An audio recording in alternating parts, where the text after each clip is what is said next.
કારણ એક જ છે કે આજે વર્ષોથી આજે મોરબીમાં સ્ટેશન રોડ ઉપર જે પરિસ્થિતિ છે કે એટલી અનહદ ખરાબ કે આખા મોરબીના બધા રોડ બની શકે, પણ મોરબીના સ્ટેશન રોડ ઉપર જે રેલવે સ્ટેશનનું નાક કહેવાય કે કેટલા વર્ષથી આ પ્રોબ્લેમ જે હાલી આવે છે અને કેટલા વખતથી અત્યારે જે આ સ્ટેશન રોડ ઉપર જે બધી ભૂગર્ભ ગટરનું કામ ને બધું જે કર્યું, પણ ત્યાર પછી કોઈ જાતના કોઈ વ્યક્તિ અહીંયા આવીને કાંઈ કામ કરતા નથી.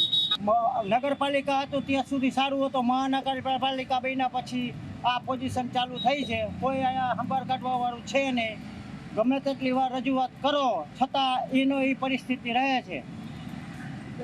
અને અત્યારે હાલ પૂરતું ટૂંક સમય પૂરતું ચક્કાજામ અમે કરેલું હતું, પણ કોઈ અધિકારી હજી હાજર આવેલ નથી.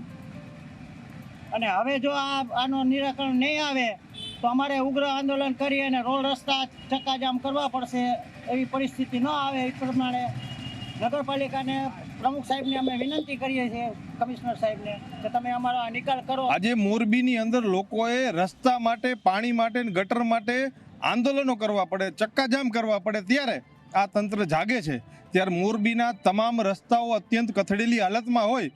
આજે પણ લોકોએ એક જે વનવે વાળો રસ્તાનું કામ હાલે છે, રસ્તો બંધ છે, એના માટે ચક્કાજામ કર્યો છે.